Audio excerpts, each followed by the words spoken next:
Olá, meu nome é Álvaro Ventura, eu sou orientado pelo professor João Luiz Durigan e o título do meu trabalho é Influência do posicionamento dos eletrodos e tipos de corrente induzidas pela estimulação elétrica neuromuscular no desconforto sensorial.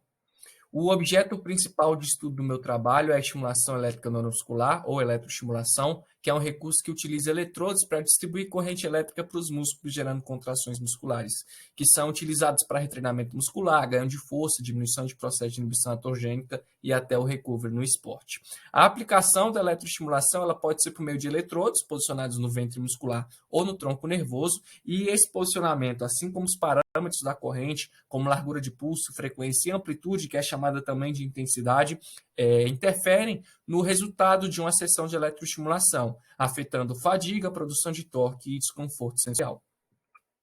Na literatura, existe um tipo de corrente mais utilizada, que é a corrente convencional, que é composta por larguras de pulso de até 500 microsegundos, que favorece o recrutamento de axônios motores. Já a largura de pulso longo, de até 1 milissegundo, favorece a ativação de fibras sensoriais, produzindo mais torque, menor amplitude e uma menor sensação de fadiga. Quando a gente manipula variáveis como a frequência e a largura de pulso, a gente consegue produzir uma contração muscular forte e efetiva sem exigir tanto da intensidade, da amplitude, porque a gente consegue construir um impulso forte, capaz de gerar uma boa contração muscular, sem adicionar tanta intensidade. E por isso, quanto maior a largura de pulso e a frequência, maior a eficiência da corrente, porque exige menos de intensidade, adicionando menos de conforto àquele voluntário.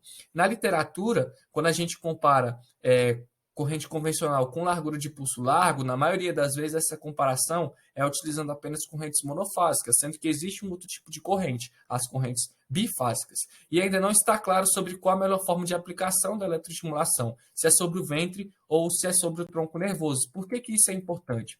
Porque a aplicação no ventre muscular, ela gera o recrutamento de fibras musculares rápidas, que são altamente fadigáveis. E para isso, a solução pode ser a aplicação no tronco nervoso, porque gera uma contração com participação do sistema nervoso central, que gera uma contração mais parecida com a nossa contração voluntária, uma contração mais fisiológica, sendo a solução para a fadiga. Porém, a aplicação no tronco nervoso ela pode adicionar um pouco de desconforto, por ser uma região mais sensível. Para isso, uma possível solução são as correntes bifásicas, que são consideradas mais confortáveis do que as correntes monofásicas. Então, a gente comparou correntes bifásicas e monofásicas aplicadas no tronco nervoso e no ventre muscular. Então, o objetivo do estudo é analisar exatamente isso, o desconforto percebido dos participantes durante a sessão de eletroestimulação, observando se tem diferença no desconforto, os diferentes tipos de corrente aplicadas.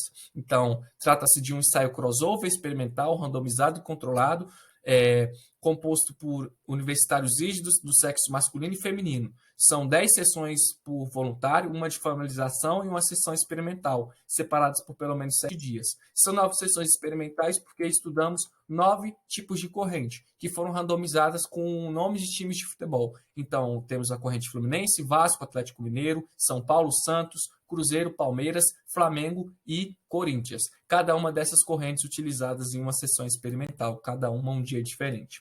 Foram recrutados até o final do nosso trabalho 15 voluntários e realizadas 52 sessões, 15 de familiarização e 37 sessões experimentais.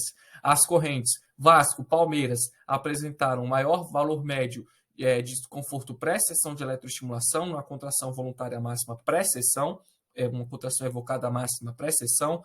Após o fim da sessão de eletroestimulação, a corrente Atlético Mineiro e Vasco apresentaram os maiores valores médios de desconforto no fim da sessão, e numa segunda contração evocada máxima, após encerrada a sessão de eletroestimulação, a corrente Atlético Mineiro e Vasco novamente apresentaram também o maior valor médio de desconforto, mostrando que, assim como a gente tinha previsto, que correntes monofásicas proporcionam maior desconforto comparadas com correntes bifásicas, assim como a aplicação do tronco nervoso adiciona desconforto quando comparada com a aplicação no ventre muscular.